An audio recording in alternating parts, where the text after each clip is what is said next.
हाँ बेटे, कल मैंने एक क्वेश्चन दिया था आपको, वो क्वेश्चन मैं एक बार आपके साथ डिस्कस कर देता हूँ।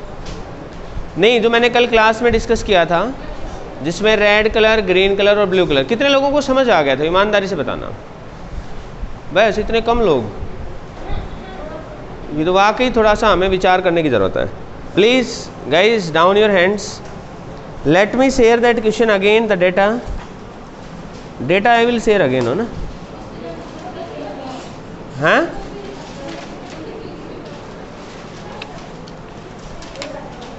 यस। देखो क्वेश्चन क्या था, ये एक प्रिज्म थी हमारे पास।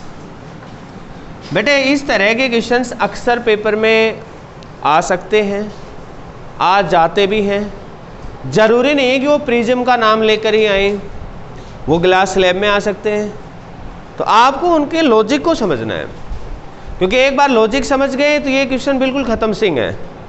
और यदि लॉजिक नहीं समझोगे तो बेटे फिर फिजिक्स में हर एक क्वेश्चन एक प्रॉब्लम है, ठीक है ना? इसलिए गाइस आप लोग प्लीज़ लॉजिक समझें। प्रिज्म की प्रॉब्लम्स आज के बाद दोबारा से आपको इरिटेट ना करें, ऐसा आप अच्छे से कर लें, ठीक है ना? कल आप लोग मैंने एक आपको असाइनमेंट दिया था, मतलब कल मिल गया होगा अपने। कितने लोगों को असाइनमेंट नहीं मिला कल वाला? तुम तो हाथ नीचे रखो बेटे, तुम महान आदमी हो, तुम आते नहीं हो स्कूल में। तो तुम्हें घर पे आऊँगा मैं किसी दिन ना, असाइनमेंट डिलीवर करने आया करूँगा मैं घर पे, ठीक है बेटे? ओके हर्षिता एंड वंदना, मैं एक स्कूटी ले लेता हूँ और उस पर रख के असाइनमेंट बेचा करूँगा, फिर मैं डिलीवर करा करूँगा। बेटे 2 लोगों को नहीं मिला, 3 लोगों को नहीं मिला, निधि तो आई थी ना कल। बेटे देखो ये वास्तव में बड़े दुख की बात है कि हमें असाइनमेंट नंबर ऑफ कैंडिडेट से ज़्यादा मिलते हैं, 1 या 2 असाइनमेंट एक्स्ट्रा मिलते हैं, यहीं पे रखे हैं। तो बेटे इसमें फिर इनकी कोई गलती नहीं है, ये कलेश तुम लोगों का है कि तुम लोग ये सोच के बैठ गए कि हमारे पास ही आएगा असाइनमेंट चल के, हम इसके पास ना जाएंगे। तो ये आपकी बहुत बड़ी गलतफहमी है। आपने असाइनमेंट लेने की कोशिश करी थी, किससे? बस हमने देखा, फिर वहाँ मिला ही नहीं, आया ही नहीं। असाइनमेंट हमें देख के असाइनमेंट ने मुंह मोड़ लिया, तो हम कोई कम है? उसने एक बार मुंह मोड़ा, हम बोले जा तेरे जिसे गणे देखे। हमने कई बार मुंह मोड़ लिया। इसमें नुकसान अपना ही है बेटे। ये अब एक असाइनमेंट जो आपको मिलेगा वो नायाब है। भाई तुम फिजिक्स के कर लो पहले, ये लो ना, उधर नहीं, इस लाइन में पास करो पहले। बेटे ये उठाना, अरे और भी हैं, लो बेटे लो।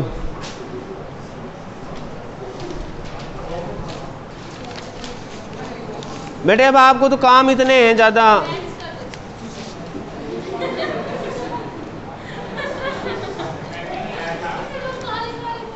ये तो सरेआम मतलब। बेटे किसको नहीं मिला? हर्षिता नहीं मिला भाई, जिसको असाइनमेंट नहीं मिला, नहीं आया था बेटे तो निकम्मापन है, नहीं आया था तो मतलब बढ़िया बात है भाई। जिसको नहीं मिला है वो असाइनमेंट लेकर जाए। यहाँ जो अपने राकेश सर हैं, कोई बात नहीं, फोटो कॉपी करा लेना, रिक्वेस्ट कर लेना, कर देंगे। बस बेटे मनन मतलब कमाल कर दिया। अब क्वेश्चन देख लो भाई, ये जो असाइनमेंट है ये पूरी ऑप्टिक्स के क्वेश्चंस हैं।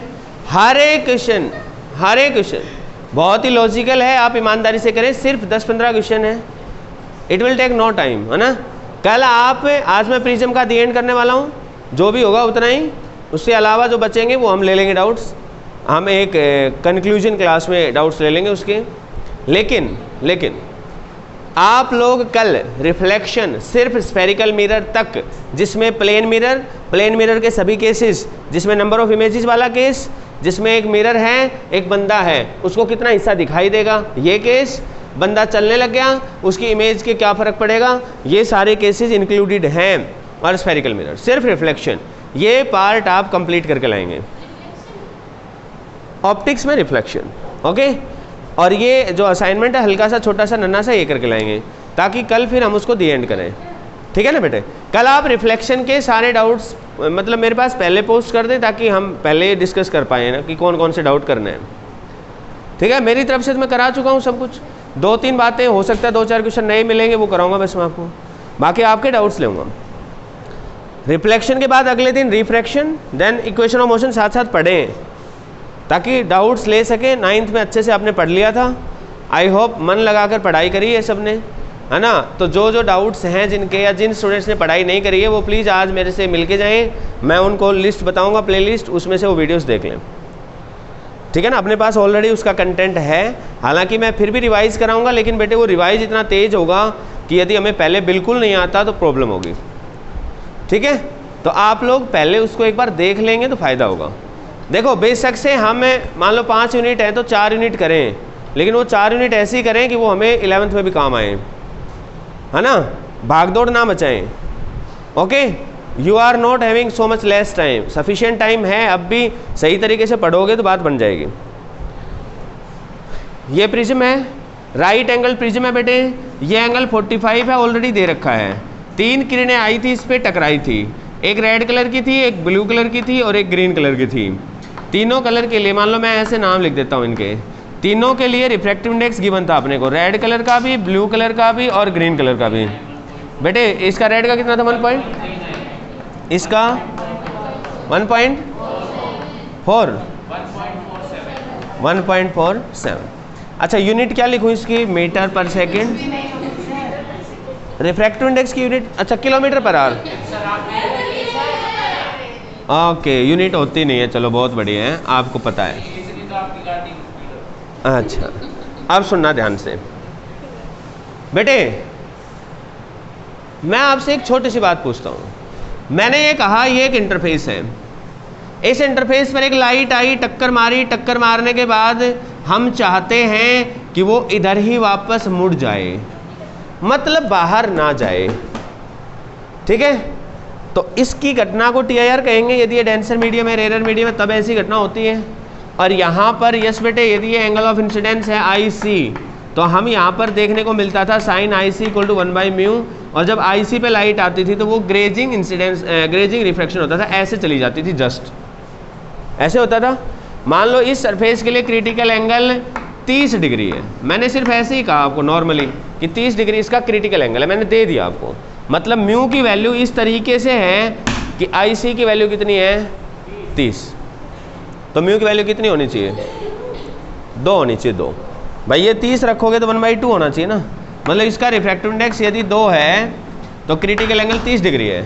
मेरा क्वेश्चन आपसे ये है, दीपू बताएगा। दीपू यदि यहाँ पर हमारी लाइट आए, बेटे ध्यान से सुनो दीपू, लाइट आए और 30 डिग्री से ज़्यादा एंगल पर आके टकराए, तो दीपू बेटे क्या होगा। मान लो 30 से ज़्यादा कितना एंगल लेना चाहते हो बेटे, 40, 30 से ज़्यादा ही है, 31 भी ले सकते हैं, लेकिन 40 ले लो थोड़ा रफली, है ना, 40 ले लिया, क्या होगा। दीपू थोड़ा तेज बोल। हम एंगल बदल रहे हैं, एंगल। मान लो ये रिफ्रैक्टिव इंडेक्स किसी मटेरियल का है, मान लो उस मटेरियल का नाम है कुछ भी, कोई भी मटेरियल है ना, हमें पता नहीं क्या है लेकिन मटेरियल है, इसका रिफ्रैक्टिव इंडेक्स 2 है, इस मटेरियल का, इस मटेरियल का रिफ्रैक्टिव इंडेक्स कितना है 2। यहाँ पर आई है लाइट आके टकराई है बेटे, मान लो ये लाइट आके टकराई है 40 डिग्री पे। मेरा क्वेश्चन सिर्फ इतना है, क्या होगा यदि लाइट 40 पे। ध्यान रहे इस सरफेस के लिए, ये जो पेयर ऑफ मीडियम है, इसके लिए जो रिफ्रैक्टिव इंडेक्स की वैल्यू दे रखी है, मतलब सॉरी क्रिटिकल एंगल की वैल्यू दे रखी है, ये दे रखी है 30 डिग्री, लाइट आई है 40 डिग्री पे, साइन IC इक्वल टू 1/μ होता है।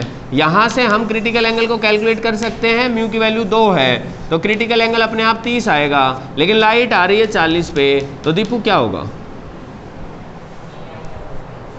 थोड़ा जोर से बोल बेटे। TIR हो जाएगा, मतलब होगा नहीं होगा, TIR नहीं होगा, यस और नो। निधि बताएगी, TIR नहीं होगा। हाँ बेटे कार्तिक, मुझे लग रहा है देखो TIR होगा, होगा बेटे, होगा, TIR होगा। मुझे लग रहा है बेटे प्रांजलि होगा TIR, होगा होगा, यस होगा होगा होगा होगा होगा, नहीं होगा पक्का? मनन क्या होगा? अरे रुको तो सही, TIR होगा, बहुत ही बढ़िया है। हाँ बेटे नीतीश, आपके प्रिय मित्र ने कहा है कि TIR होगा, आपका क्या विचार है? होगा? जब एक बार कमिटमेंट कर दी तो कर दी, बहुत ही बढ़िया है, बहुत ही बढ़िया है। हाँ बेटे हर्षिता, नहीं होगा, नहीं होगा ना, बहुत ही बढ़िया है। हाँ बेटे होगा होगा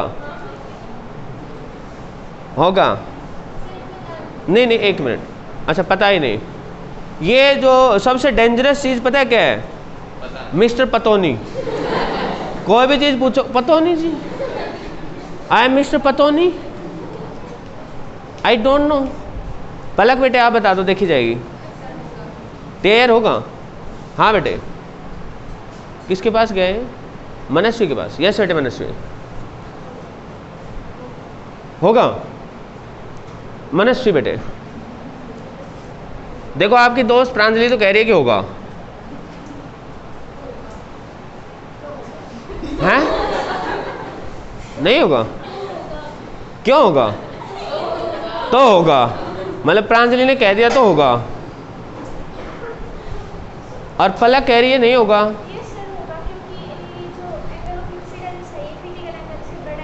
वेरी गुड वेरी गुड, बहुत ही बढ़िया है। प्यारे जवानों, प्रॉब्लम प्रिज्म वाले क्वेश्चन की थी नहीं, मैंने पहचान लिया था कि ये प्रॉब्लम कलेश दूसरी चीज़ का है, और वो दूसरी चीज़ है वो है TIR वाली घटना। और इसी पर एक क्वेश्चन पिछली बार RPS ओलंपियाड में आया, जिसके ऊपर इनाम थी, पता है ना कौन सी गाड़ी थी?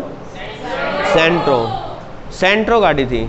और आपको जान के हैरानी होगी, उस क्वेश्चन को फ्रेम किया तो उस पर डिस्प्यूट्स आए, जब बच्चों ने अटेम्प्ट किया उसके बाद डिस्प्यूट्स आए, तो पता चला बच्चों ने नेट से उसका सॉल्यूशन देखा और वो भेजा। और आपको जान के हैरानी होगी कि जो बड़ी बड़ी वेबसाइट्स हैं ना, बड़ी तोपची बनते हैं, सब ने गलत सोल्व कर रखा। और वो क्वेश्चन मेरे को भी नहीं पता था कि इतना अननोइंगली ऐसी घटना हो जाएगी। कभी कभार ऐसा हो जाता है, अननोइंगली वो क्वेश्चन ऐसा उठ गया कि ऐसा क्वेश्चन बन गया जो ऑलरेडी इंटरनेट पे गलत सोल्व है ज़्यादातर जगहों पे। अब वो अननोइंगली सोल्व हुआ होगा उनसे, बाकी वो लोग एक्सपर्ट हैं, गलती से सोल्व हुआ, लेकिन होना नहीं चाहिए था, इतनी बड़ी गलती होनी नहीं चाहिए बेटे। वो क्वेश्चन इसी तरह का क्वेश्चन था, कंसेप्ट वाज सेम। अब वही क्वेश्चन, ये क्वेश्चन अभी आपको प्रिज्म का लग रहा है, यही क्वेश्चन रेक्टेंगुलर स्लैब में आ जाएगा, यही क्वेश्चन कोई और तीसरी चीज बन के आ जाएगा। तो बेटे उसकी जड़ को पकड़ लो आप। जड़ क्या थी, ध्यान से सुनो। जड़ थी कि पहले आपको TIR की घटना बिल्कुल क्रिस्टल क्लियर हो। TIR की घटना क्या है भाई? यदि लाइट जाए डेंसर से रेयर, जरूरी है डेंसर से रेयर जाना जरूरी है। यदि लाइट जाती है, पहली खास घटना है डेंसर से रेयर जाए। दूसरी खास घटना है कि जो उसका एंगल ऑफ इंसिडेंस है वो क्रिटिकल एंगल से ज्यादा हो। यदि ये दोनों चीजें मैच हो रही हैं, सेटिस्फाई हो रही हैं, तो वो लाइट मीडियम को क्रॉस करके बाहर नहीं जाएगी, मतलब रिफ्रैक्शन नहीं होगा। हम उम्मीद तो कर रहे थे रिफ्रैक्शन होगा, लेकिन हुआ ही नहीं। उम्मीद तो कर रहे थे नीट का पेपर कैंसिल हो जाएगा, कोरोना के केस बढ़ रहे हैं, लेकिन हुआ ही नहीं, कलेश हो गया। उम्मीद तो कर रहे थे कि जो NTSC के एग्जाम की डेट आएगी, KVP बाई जनवरी में है, तो लगभग उसी के आसपास आएगी, लेकिन हुआ तो नहीं। कहाँ दिसंबर उसके पास है? किसके? मेरे? मैंने दिया नहीं था ना, दिया नहीं बेटे मैंने। एवरेज गणे बन रहे हैं। अब सुन लो, मैं उसका पेपर भी दिखाऊंगा आपको, जो अब की बार नीट में क्वेश्चन प्रिज्म का क्या आया, मैं वो भी आपको देने वाला हूँ अभी, ठीक है ना, आज कराऊंगा अभी। लेकिन आप लॉजिक समझो बेटे, आप कोई भी एग्जाम दोगे, लॉजिक्स हमेशा सेम ही रहेंगे। किसी भी ऑब्जेक्ट को हम ड्रॉप करते हैं तो नीचे जाता है वो, चाहे कोई भी ऑब्जेक्ट हो, हैविंग सफिशिएंट मास ना, फ्रिक्शन रिक्शन, ऐसा नहीं है कि बायोन्सी ज़्यादा लग गई, वो एक अलग मैटर है। गुब्बारे को छोड़ा, हाइड्रोजन भरी थी, ऊपर निकल लिया जी, आपने कहा था जी नीचे जाएगा, that is a separate thing ना। अभी इस पे ध्यान दो भाई, दो घटनाएं होनी जरूरी है, डेंसर और rare, angle of incidence greater than critical angle. यदि ऐसा है ना, लाइट दूसरी तरफ जाएगी नहीं, लाइट इधर ही रहेगी और लॉज ऑफ रिफ्लेक्शन को फॉलो करेगी। मतलब लाइट आती यदि 30 डिग्री पे, तब तो क्रिटिकल एंगल है 30 डिग्री, तब तो जाती सरफेस के साथ साथ ऐसे, 30 से हल्का सा ज़्यादा आ जाती, 30.001। भाई थ्योरेटिकली बात कर रहा हूँ मैं, हालांकि इतनी ज़्यादा एक्यूरेसी से हम मेजर नहीं कर पाएंगे, लेकिन फिर भी यदि मैं एग्जैक्टली बात करूँ, मान लो 31 ले लिया, चलो लाइट 101% इधर ही आएगी। और दूसरी बात, ये एंगल 31 था, ये एंगल भी 31 होगा, ये एंगल भी 31 होगा। यहाँ पर एंगल आपका 40 हो गया, 100% लाइट इधर ही आएगी, बस फर्क ये होगा ये एंगल भी 40 होगा, ये एंगल 50 होगा, लाइट 100% इधर ही आएगी, ये एंगल 50 होगा, लॉज ऑफ रिफ्लेक्शन फॉलो होंगे। क्या आप समझ गए कि यदि लाइट आती है क्रिटिकल एंगल से ज़्यादा एंगल पर, तो वो उधर ही मुड़ जाएगी बेटे, TIR होगा ही होगा। रीजन ये दो घटनाएं हैं, मतलब ये दो चीजें हो रही है तो ऐसा हो रहा है। लाइट दूसरी तरफ, TIR वाली वीडियो देखी नहीं तुमने शायद ढंग से, फिर बता देता हूं मैं। ये एक ऐसा फिनोमेना है जो हम डे टू डे लाइफ में ऑब्जर्व कर सकते हैं। इसके पीछे का कारण ये था बेटे, ये डेंसर है, रेयर है, लाइट ऐसे आई, टकराई, जाना इसको ऐसे चाहिए था, लेकिन ये अवे फ्रॉम नॉर्मल मुड़ी। आप इस एंगल को बढ़ाते रहे, बढ़ाते रहे, बढ़ाते रहे, तो ये भी बढ़ती रही, बढ़ती रही, बढ़ती रही। एक कंडीशन ऐसी आ गई कि आपने जो एंगल ऑफ इंसिडेंस लिया वो ऐसा ले लिया कि ये लाइन सीधा ऐसे निकल गई। अब उसके बाद आप मान ही नहीं रहे हो, आप इधर इसको लेके जा रहे हो, तो ये लाइट अंदर एंटर कर जाएगी, ठीक है। और इस घटना को, क्योंकि एक अनएक्सपेक्टेड घटना थी, अनएक्सपेक्टेड घटना थी, इसीलिए इसका एक अलग से हमने डिस्कशन किया, that is total internal reflection. Clear हुई बेटे ये बात? सबको क्लियर हुई? सबको ये कंसेप्ट रिवाइज हुआ? इसके क्या क्या एप्लीकेशंस थे वो और बता दो जल्दी से। आ सकता है आपकी बार के टेस्ट में, आ सकता है, हैं? डायमंड की चमक TIR के कारण है, और मिराज, मिराज देखा आपने? कहाँ मिलता है? कभी आप गाड़ी में बैठे हो? नहीं बैठे? कभी कभार गाड़ी में बैठे होंगे ना गर्मियों के टाइम में, दोपहर के टाइम पे देखा होगा रोड पे पानी जैसा दिखाई दिया होगा, किसी को नहीं दिखा? पानी नहीं होता है, फिर भी पानी जैसा दिखता है। आज जाओ दोपहर में, धूप है, शायद दिख जाएगा, अब जाते समय नोटिस करना, ठीक है। आप नोटिस करना जाते समय कि आप दूर से देखोगे तो लगेगा कि पानी जैसा कुछ है, ज़्यादा गाड़ियाँ इधर उधर जाती रहती है तो नहीं विजिबल होता, थोड़ा डिस्टेंस होनी चाहिए, तो पानी जैसे एक्चुअल में दिखता है, होता नहीं है, एक भ्रम है वो, दैट इज मिराज, ठीक है ना। मैं उसकी चर्चा यहाँ पे नहीं कर रहा हूँ अभी, वो आपको देख लेना चाहिए, नहीं देखा है तो मैं आज दोबारा से देख लेना, वो शेयर कर दूंगा वीडियो, ठीक है। यस बेटे, दोबारा बोलना बेटे। तो ऐसे जाएगा बेटे, सीधा सरफेस के साथ साथ, बताया ना बेटे मैंने। मान लो क्रिटिकल एंगल 30 डिग्री था, 30 पे लाइट आके टकरा गई, सीधा निकल जाएगी, ठीक है। अच्छा, ऑप्टिकल फाइबर भी उसका एप्लीकेशन था, याद करो। Endoscope, you know endoscope? अरे बायोलॉजी के स्टूडेंट हो, अच्छा फिजिक्स के ज़्यादा हो। You do not know endoscope? मान लो पेट में कुछ गड़बड़ है, हाँ हॉस्पिटल्स वाले यूज़ करते हैं, जैसे मान लो इंसान के पेट के अंदर की चीज़ें देखनी है, फ़ोटो खींचनी है, तो क्या करते हैं वो आपका मुंह फाड़ेंगे पहले, फिर अंदर एक पाइप देंगे, उस पाइप के किनारे पर एक कैमरा लगा होगा, ठीक है ना, उस कैमरे की हेल्प से वो आपके अंदर की फ़ोटो खींचेंगे, ठीक है ना। मान लो कुछ एग्जामिनेशन करना है कुछ, ओके, तो एंडोस्कोप में भी वो यूज होता है, ऑप्टिकल फाइबर में यूज होता है। डायमंड की चमक में उसका खास रोल है। कारण क्या है डायमंड की चमक का? डायमंड में सबसे इंपॉर्टेंट चीज़ क्या होती है? कटिंग। डायमंड की कटिंग। आपको पता है कि जब खदान से डायमंड निकाला जाता है तो ऐसा नहीं है कि वो वहाँ पे चमक रहा होता है, पता है कि नहीं आपको ये? वरना बेटे आपको लग रहा है मुझे you are having some throat problem, है ना? आई थिंक आपको छुट्टी करनी चाहिए 3-4 दिन, जब तक गले का दर्द ठीक ना हो जाए।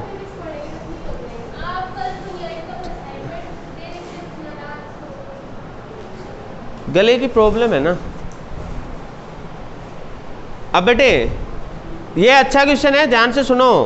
क्या खदान से जब डायमंड मिलता है तो क्या वो चमक रहा होता है? कितने लोग ऐसा मानते कि ना? एक अंदर गहरी खदान है, अंधेरा कायम रही, वहां पे अंधेरा है, क्या वहां डायमंड गलती से मान लो उसमें मिट्टी थी, लेट अस सपोज, हल्के से मिट्टी हटाई आपने, तो क्या जगमग जगमग हो जाएगा सब कुछ? इसका कौन, इसकी एक्सप्लेनेशन कौन देना चाहेगा? अमन, चलो बेटे अमन बता बेटे। डायमंड तो है, डायमंड तो चमकता है। डायमंड तभी चमकेगा जब लाइट होगी। डायमंड की अपनी खुद की कोई रोशनी नहीं है, डायमंड चंद्रमा की तरह से है। किसकी तरह से? चंदा मामा, मतलब वो मामा की तरह से है, खुद का कुछ नहीं है। अरे खुद का कुछ है क्या? खुद का कुछ भी नहीं है। वो रोशनी किसकी है? नाना के कारण है। अरे सूरज के कारण है ना भाई, सूरज चाचा है। वाह, तुम्हारे कंसेप्ट बड़े वीक है बेटे। भाई listen listen guys, please do not deviate ना। बड़ी इंटरेस्टिंग बात है, डायमंड की अपनी खुद की चमक नहीं है बेटे, डायमंड सिर्फ तब चमकेगा जब उस पर रोशनी आके गिरेगी। कारण ये है, डायमंड की कटिंग इस तरीके से करी जाती है, उस पर कई सारे फेस होते हैं। तो लाइट एंटर करी लेट अस सपोज इस फेस पर, डायमंड का रिफ्रैक्टिव इंडेक्स ज़्यादा होता है। रिफ्रैक्टिव इंडेक्स ज़्यादा होने के कारण उसका क्रिटिकल एंगल होता है बेटे काफ़ी कम। तो लाइट यदि एंटर कर गई, यहाँ लगभग 23-24 डिग्री के आसपास होता है, तो लाइट जो है आएगी, टक्कर मारेगी। भाई बोल लूँ मैं, मतलब छोटी सी बात पे लड़ाई करने लग गई। यदि वो चीज़ इतनी ज़्यादा इंपॉर्टेंट होती, डेटा को याद रखना, तो मैं बता के चलता ना, ठीक है। अब वो एक क्रिटिकल एंगल उसका बहुत कम है क्योंकि रिफ्रैक्टिव इंडेक्स ज़्यादा है। तो लाइट आएगी, मान लो हम थोड़ी देर के लिए मान लें कि उसका क्रिटिकल एंगल है 23 डिग्री, लेट अस सपोज। लाइट आई है, वो आई है 22 डिग्री पे। नीरज बताएगा क्या होगा? वो बाहर निकल जाएगी, डेफिनेटली बाहर निकल जाएगी, वो इस सरफेस से तो बाहर निकल जाएगी भाई। लेकिन यदि वो लाइट आई है 24 डिग्री पे, बाहर नहीं निकलेगी। 25 पे आई है तो भी बाहर नहीं निकलेगी। 60 पे आई है तो बाहर निकलेगी। यस और नो? मतलब 23 से ज़्यादा पे किसी पे भी आई तो वो लाइट बाहर नहीं निकलेगी। मतलब इस सरफेस पर लाइट आई है लेकिन बाहर नहीं जा रही है। बाहर जा रही है बहुत कम लाइट, 0 डिग्री से 22 डिग्री तक की लाइट बाहर जा रही है, 23 डिग्री तक की लाइट, उसके ऊपर वाली लाइट बाहर निकल ही नहीं रही है। होगा क्या कि इस तरह से अलग अलग फेसेज हैं, उन सब से लाइट जा रही है, टकरा रही है और अंदर ही घुस जा रही है।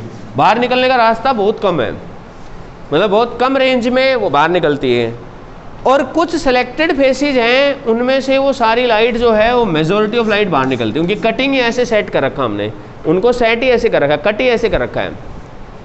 होगा क्या कि मान लो 10 फेस हैं उसके, 8 में से लाइट एंटर करी और 9 में से 8 में से जो लाइट एंटर करी उसका मान लो 70% हिस्सा एक साथ निकला, तो चमकेगा वो?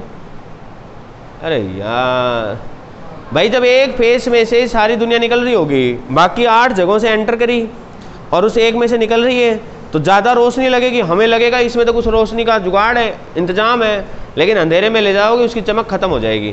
क्वेश्चन बन के आ सकता है, when a diamond is taken into a dark room its brilliance will increase, decrease, no change? It will not shine at all. Dark room में ले गए ना, वो बिल्कुल अंधा हो जाएगा। बात समझ में आई? क्यों बेटे?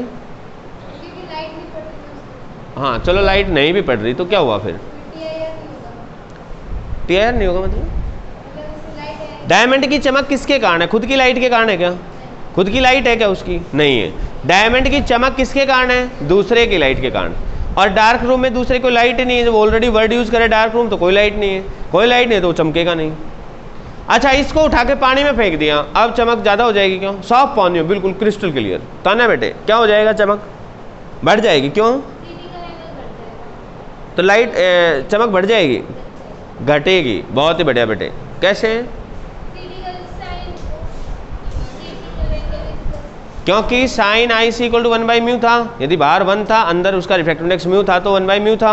अब बाहर 1 की बजाय कुछ और आ गया, 1 की बजाय यदि पानी आ गया तो ओवरऑल वैल्यू बढ़ गई।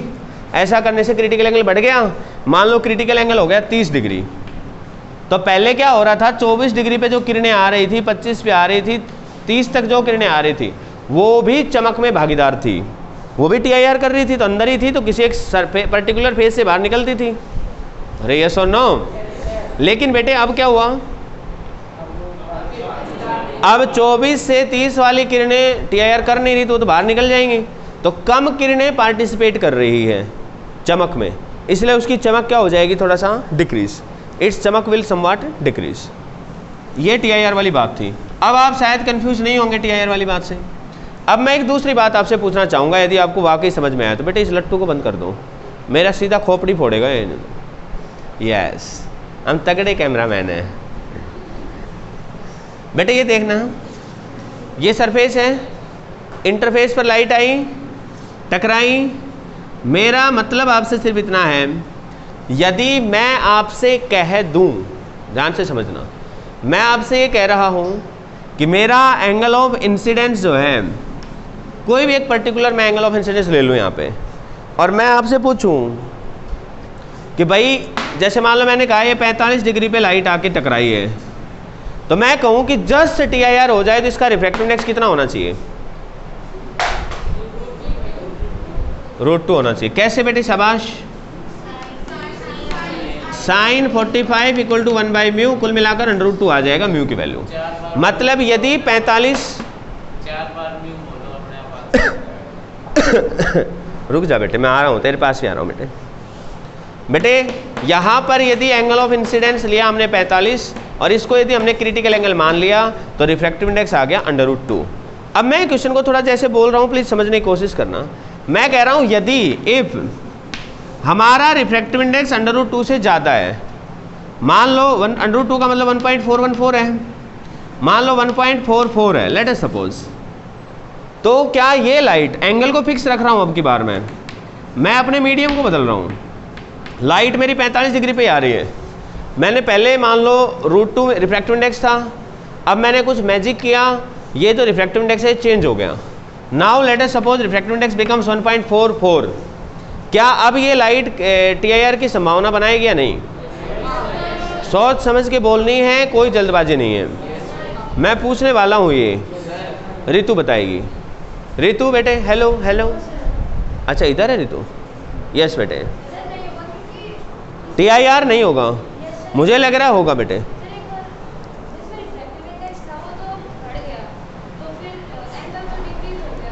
यस यस, एंगल फिक्स है, लेकिन एक्चुअल में आप बताऊं बेटे, बैठना बेटे, आप लोग क्रिटिकल एंगल को रेट की तरह से देखो, रेट की तरह से देखो, प्राइस की तरह से देखो, ठीक है। अब मैं कह रहा हूं कि आप जो खर्चा कर रहे हैं, जो भी चीज़ कर रहे हैं, वो टोटल फिक्स है। किसी का रेट बढ़ जाएगा, नहीं खरीद पाओगे यार आप उसको, सीधी सी बात है। अरे यस नो? तो वैसे ही थोड़ा सोचने की कोशिश करो। मैंने यहाँ पर एंगल ऑफ इंसिडेंस को फिक्स रखा, ये TIR कब होगा भाई? इस समय जो क्रिटिकल एंगल है, यदि उससे हमारा एंगल ऑफ इंसिडेंस ज़्यादा है तो TIR होगा, यदि उसके बराबर है तो जस्ट ग्रेज करते हुए निकलेगा। ये दो बातें हैं। मैंने आपसे कहा कि पहले हमारा रिफ्रैक्टिव इंडेक्स इतना था, उस समय जस्ट ग्रेज करके निकलता था 45 डिग्री पर। हमने इस रिफ्रैक्टिव इंडेक्स को बढ़ा दिया, तो क्रिटिकल एंगल को क्या कर दिया हमने? जब रिफ्रैक्टिव इंडेक्स बढ़ता है तो क्रिटिकल एंगल क्या हो जाता है? कम हो जाता है। क्यों कम हो जाता है? इनवर्स है। ये बढ़ेगा तो ये क्या हो जाएगा? कम। जब ये बढ़ गया तो ये वैल्यू क्या हो गई? कम। ये बढ़ गया तो ये वैल्यू क्या हो गई बेटे? कम। ये वैल्यू क्या हो गई बेटे? डिक्रीज। जब ये वैल्यू कम हो गई, ये वैल्यू डिक्रीज हो गई, then what will happen? Definitely अब जो क्रिटिकल एंगल है वो 45 तो नहीं है, मान लो क्रिटिकल एंगल हो गया 40, लेकिन इंसिडेंस एंगल तो 45 का फिक्स ही है। क्या ये क्रिटिकल से बड़ा है? यस। तो TIR होगा, डेफिनेटली लाइट ऐसे चली जाएगी। यस बेटा।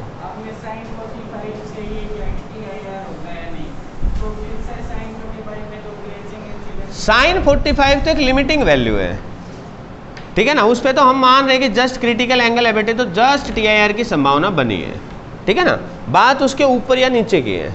45 पर तो डेफिनेटली जब मैंने कहा क्रिटिकल एंगल 45 डिग्री है तो लाइट ऐसे जाएगी, जस्ट क्रिटिकल केस बना है, ठीक है। अब मैं आपसे ये कह रहा हूँ कि मान लो इसका रिफ्रैक्टिव इंडेक्स है 1.35। पहले याद रहे लाइट अब भी 45 पे आ रही है, पहले 45 पे आ रही थी। अब मुझे बताओ क्या अब TIR होगा? यदि रिफ्रैक्टिव इंडेक्स 1.35 है तो TIR होगा। कैसे फैसला करते हो आप? आप क्या देखोगे? आप ऐसे देखोगे, यदि 45, आप देखो दो तरीके हैं, एक तो है कि इसके लिए क्रिटिकल एंगल निकाल लो, साइन IC इक्वल टू 1/μ होता है, तो 1/1.35 निकाल लो, लेकिन इसको सोल्व नहीं कर पाएंगे हम क्योंकि एक स्टैंडर्ड वैल्यू नहीं है, इसको सोल्व नहीं कर सकते हम। अरे ये एंगल कोई निकाल लोगे यार, ओरली कोई निकाल लोगे, कैलकुलेटर से तो निकाल लोगे, but calculator is not allowed Nitish बेटे, ओरली हम कैलकुलेट नहीं कर सकते, यस और नो। तो दूसरा तरीका अप्लाई करो, क्या कर सकते हो आप कि यदि 45 ही क्रिटिकल एंगल हो तो रिफ्रैक्टिव इंडेक्स कितना होता? 1.414 इतना होता रिफ्रैक्टिव इंडेक्स। यदि हमारा क्रिटिकल एंगल 45 है तो इतना रिफ्रैक्टिव इंडेक्स है। अब मैं कह रहा हूं हमारा रिफ्रैक्टिव इंडेक्स कुछ कम हुआ है तो क्रिटिकल एंगल क्या हुआ होगा? बढ़ गया होगा। मतलब अब हमारा क्रिटिकल एंगल 45 से ज़्यादा हुआ होगा। मान लो हमारा क्रिटिकल एंगल है 48 डिग्री, 48 डिग्री हमारा क्रिटिकल एंगल है, इसका मतलब लाइट आएगी 45 पे, क्रिटिकल एंगल 48 है तो TIR तो नहीं होगा, इसका मतलब हमारी लाइट पास करके चली जाएगी। क्लियर हुई ये बात? दोबारा बताऊं? तीसरी बार बताऊं? देख लो बेटे प्लीज़, ईमानदारी से बताना। हो गया? मैंने कहा यहाँ पे वही चीज़ लगाओ, लाइट ये भी 45 पे ही आ रही है, ये भी 45 पे ही आ रही है, ये भी 45 पे ही आ रही है, सारी लाइट 45 पे ही आ रही है। अब एक तो तरीका क्या है कि सबके रिफ्रैक्टिव इंडेक्स मालूम है तो सबके क्रिटिकल एंगल निकाल लो। मान लो इसका कुछ क्रिटिकल एंगल आ गया, इसका कुछ आ गया, इसका कुछ आ गया, और उस क्रिटिकल एंगल को 45 के साथ कंपेयर कर लो। मान लो इसका क्रिटिकल एंगल आया 40, ये लाइट आ रही है 45 पे तो TIR हो जाएगा।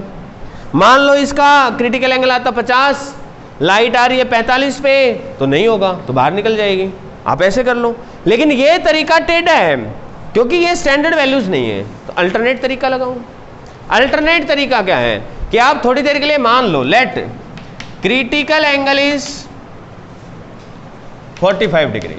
यदि ऐसा है then mu will be equal to 1/sin 45 that is √2। मतलब इसका रिफ्रैक्टिव इंडेक्स है 1.414। यदि ऐसा हो जाए if refractive index of the medium बड़ा है इस वैल्यू से, 1.414 से ज्यादा है, यदि किसी का रिफ्रैक्टिव इंडेक्स इससे ज्यादा है, इसका मतलब उसका जो क्रिटिकल एंगल होगा वो 45 से कम होगा। रिफ्रैक्टिव इंडेक्स ज्यादा है तो क्रिटिकल एंगल 45 से कम होगा। अब रिफ्रैक्टिव इंडेक्स किसका ज्यादा है? ब्लू का और ग्रीन का। Refractive index of blue as well as green लिखें।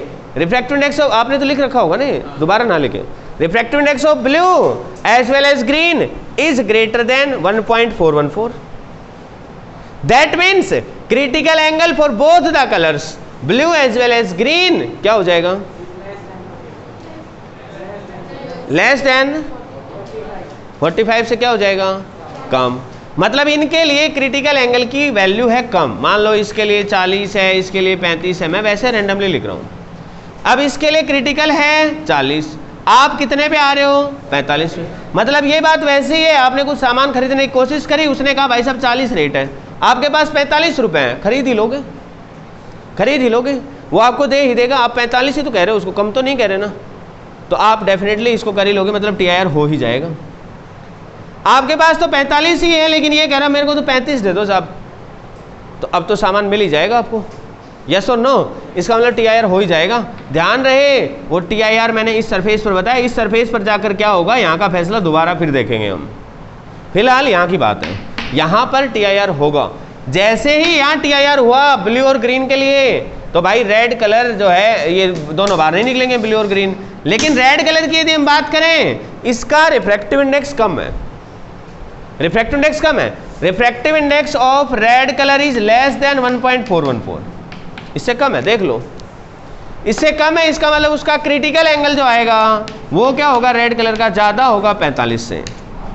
मतलब ये 45 रुपये लेके गया किसी के पास, उसने कहा भाई 50 रुपये का आएगा, ये कह रहा है 45 से दे दो। वो रोबोट है, उसमें कोई फीलिंग्स नहीं है अभी, उसमें एक डाटा फीड कर रखा है जो 45 रुपये देगा उसको। जैसे रिचार्ज करवाते हो आप फ़ोन का, मान लो 100 रुपये का रिचार्ज है, आपके पास 97 रुपये हैं, आप मोबाइल खोल लो, उसके आगे गिड़गिड़ा लो, हे प्रभु, कुछ भी कर लो आप, प्रभु कुछ करो, प्रभु बेरहम है, बिल्कुल भी कुछ नहीं होगा, होगा ही नहीं कुछ भी, क्योंकि मशीन है ना भाई। ये इंसान होता जब तो कुछ करता, अरे यस नो, अरे नहीं आएगा समझ में। तो यहाँ पर जो रिफ्रैक्टिव इंडेक्स है रेड कलर का वो क्या था, कम, तो क्रिटिकल एंगल क्या था, ज़्यादा।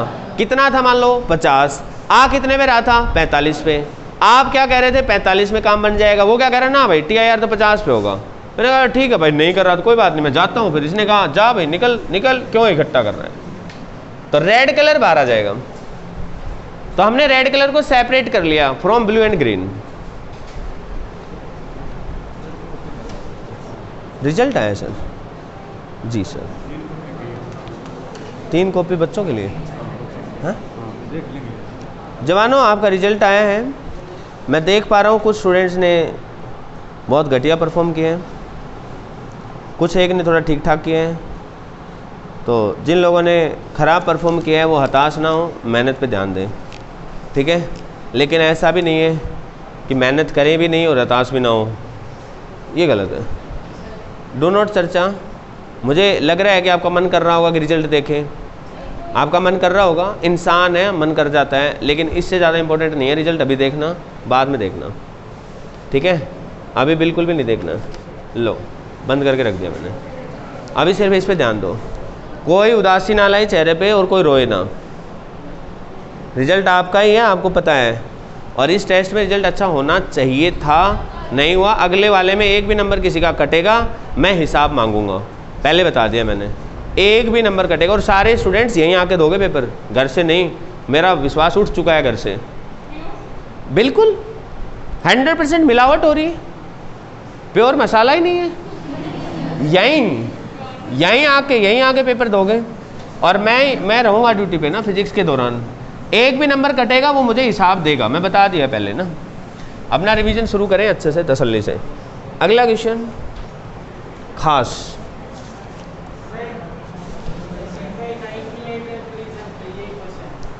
हाँ एक क्वेश्चन और था यहाँ पे, इसी के साथ दिया था शायद मैंने।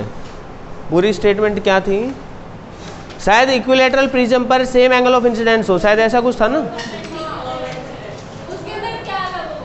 How will the situation change if these rays were incident normally, भाई perpendicularly, normally on one of the face of the equilateral prism. क्या आंसर आया आपका, रेज विल सफर TIR। भाई इसने ये कहा है, आंसर में यही दे रखा है, हालांकि सभी TIR करेंगे, लेकिन हम लॉजिक देखते हैं। किस किस का आंसर यही आया, TIR करेंगे सब। 2 स्टूडेंट्स का आंसर आया बस, 3 का, 4 लोगों का आया। बेटे देखो आप मेरी बात को बिल्कुल मजाक में मत लेना, आधा नंबर भी कट गया ना, आधा भी, तो मैं दौड़ा के कुटूंगा। प्यार से तो मान नहीं रहे हम, इतने दिन से प्यार से समझाया मैंने कि बेटे देखो जो अपने को मैंने पढ़ाया उसमें से नंबर कट गया तो लड़ाई है, इसलिए सिर्फ नोट्स पढ़ोगे तुम लोग, ओके। देखो ये प्रिज्म है, नोट्स ही पढ़ना भूल गए हम। ये 60 डिग्री है, ये भी 60 डिग्री है। जो मैं असाइनमेंट दे रहा हूँ असाइनमेंट करोगे और नोट्स करोगे, तुम और कुछ नहीं, सिर्फ ये 2 चीज़ें बेटे, ईमानदारी से करना बेटे। देखो सब लोग अच्छे स्टूडेंट्स हैं, है ना। यस बेटे, मोशन की 10-12 वीडियोज हैं, हल्की हैं, 10-10 20-20 मिनट की हैं। ग्राफ वाले क्वेश्चन जरूर कर लेना उसमें। आप इधर देखो लेकिन एक बार प्लीज, ये प्रिज्म है, अब इस पे 90 डिग्री पे लाइट आके टकराई, लेट अस सपोज ऐसे आके टकराई, तो यहाँ से तो सीधा पास हो जाएगी, क्योंकि एंगल ऑफ इंसिडेंस 90 डिग्री का है, तो सीधी सी बात है एंगल ऑफ रिफ्रैक्शन भी 90 का होगा। क्योंकि एंगल ऑफ इंसिडेंस 90 डिग्री का है, तो एंगल ऑफ रिफ्रैक्शन भी 90 डिग्री का होगा। क्योंकि एंगल ऑफ इंसिडेंस 90 डिग्री का है। सर पहली बात तो आपने ये गलत बनाई। क्यों? पैरेलल बना दी। किसके पैरेलल बना दी? फेस के। पैरेलल कहाँ बनाई है? एक बार वो फेस और ये फेस देखो। आपको खुद की ड्राइंग नहीं समझ आ रही। इसकी और इसकी कह रहे हो? हाँ। परपेंडिकुलर बोला ना उसने, तो हम इस सरफेस को कंसिडर कर रहे हैं। तो फिर पैरेलल क्यों ले रहे हो उसकी? किसके पैरेलल ले रहे हैं हम बेटे इसके परपेंडिकुलर ले रहे हैं, उसमें ध्यान मत दे। हाथ से चित्र बनाया मैंने, वो तो 90 भी लग रहा होगा तुम्हें, ये 60 लग रहा है किसी को? तो यार ऐसे शक्ल देखने से काम कोई चलेगा। We will see the value, value देखेंगे हम। वैल्यू, आप वैल्यू पे ध्यान दो ना, ये 60 है। मैं 4 बार बोल रहा हूँ कि एंगल ऑफ इंसिडेंस 90 90 90, तुम्हें किसी को कोई फर्क नहीं पड़ा। एंगल ऑफ इंसिडेंस 0 डिग्री है, रिफ्रैक्शन भी 0, इसलिए सीधा आके टकराई धैड। बेटे ये एंगल 60 डिग्री का है। बेटे ये एंगल कितना होगा? बेटे कितना होगा ये? बेटे कितना? 30 होगा। तो एंगल ऑफ इंसिडेंस कितना होगा बेटे? 60 डिग्री होगा। अब मैं कहता हूं कि 60 डिग्री यदि एंगल ऑफ इंसिडेंस है, let suppose let critical angle जो है वो 60 डिग्री ही है, थोड़ी देर के लिए मान लो, मान लिया, तो रिफ्रैक्टिव इंडेक्स कितना होगा भाई? √3/2।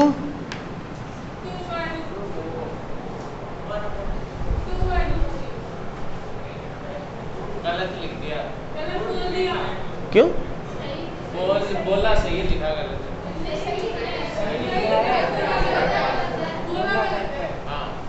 बोल गलत दिया क्या मैंने? क्या बोल दिया मैंने?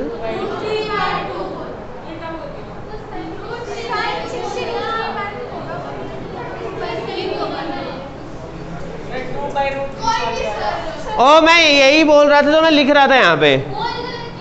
ओके, अभी ये देखो ध्यान से, इसकी वैल्यू कितनी आएगी? 2 डिवाइडेड बाई 1.73। इसको सॉल्व करेंगे, ये लगभग 1 से तो बड़ा ही आएगा, लेकिन कितना आएगा? क्योंकि हमें इसकी वैल्यूज को देखना है। 1.39 थी हमारी मिनिमम वैल्यू, ठीक है ना? उससे तो छोटी वैल्यू आएगी। 1.3 से छोटा आएगा यार। अरे यार 17 को 13 से गुणा करेंगे तो 200 से ज़्यादा जाएगा, इसलिए 1.3 से लेस ही रहेगा। It will be less than 1.3, ठीक है? सॉल्व करने की जरूरत नहीं है, 1.3 से छोटा ही रहेगा। करके देख लेना है। क्या लिखा है मैंने? उसकी लिखी और फिर उसके सामने सही तो लिखा है मैंने यार। भाई ये जो वैल्यू है लेस देन 1.3 है, क्या दिक्कत है बेटे? अब हमारा रेड कलर है, उसका रिफ्रैक्टिव इंडेक्स 1.39 था। अरे नहीं आएगा समझ में, पक्की बात है। अरे 17 को 13 से गुणा करते हैं तो 200 से ज़्यादा जाएगा। 13 7 91 और 13 और 9 22, देखो ना, तो ये तो 2 ही है, 200 ही है। अरे यार तुम छोड़ो यार तुम, तो लेस देन 1.3 है।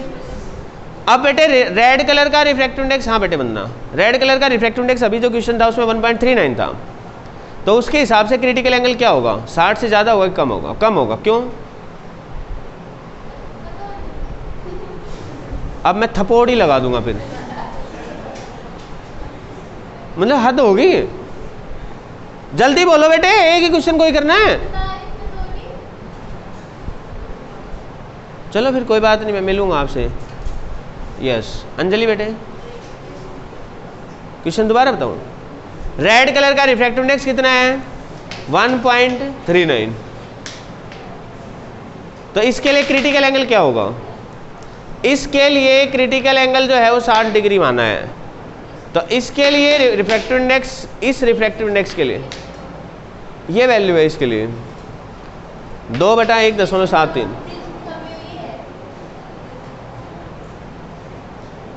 मैंने ये कहा है यदि क्रिटिकल एंगल 60 डिग्री है तो ये रिफ्रैक्टिव इंडेक्स है। यदि हमारा ये रिफ्रैक्टिव इंडेक्स है तो क्रिटिकल एंगल 60 से कम होगा या ज़्यादा होगा या बराबर होगा, 3 बातों में से एक बात बतानी है।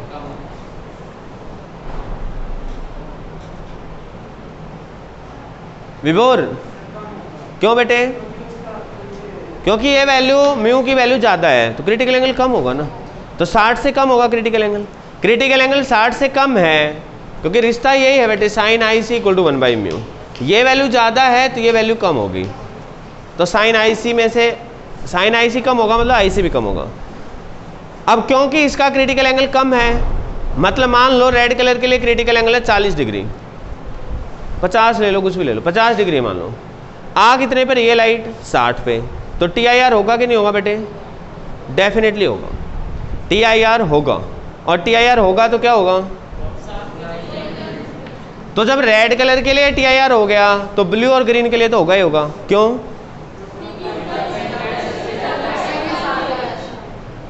वही सबसे खतरनाक जोन थी। हो जाएगा बेटे? अब यहाँ पे 90 पे क्यों नहीं आया बेटे? उसने बोला नॉर्मली आके टकराएगी। नॉर्मली का मतलब परपेंडिकुलर, परपेंडिकुलर का मतलब ये एंगल 90 है, तो ये राइट एंगल ट्रायंगल है तो ये भी 90 है, तो ये 60 डिग्री है क्योंकि इक्विलेटरल प्रिज्म है, तो ये 60 है, ये 90 है, तो बेटे ये 30। और जब ये लाइट 30 पे आई है तो नॉर्मल के साथ एंगल बनाएगी 60। क्लियर है? क्लियर हुआ सबको? लिखो। बैल लगती है, मेरे को सुनता है, बहरा नहीं हूं मैं।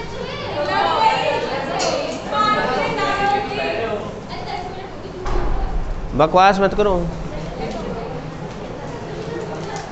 एक बढ़िया सा क्वेश्चन मिला था,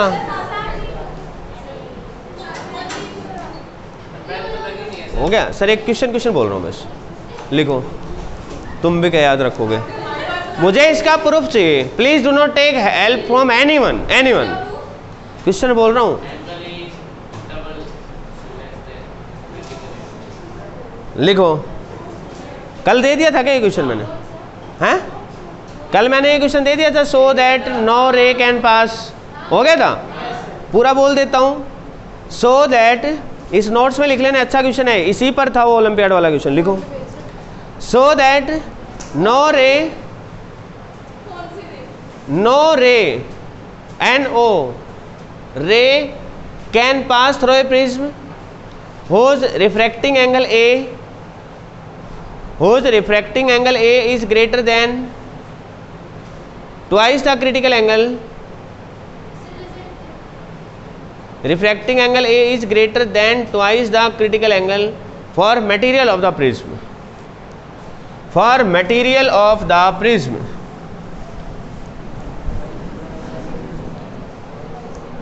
बेटे I need the proof honestly guys, ठीक है? कल मिलेंगे। 3 पेपर हैं भाई, रुको।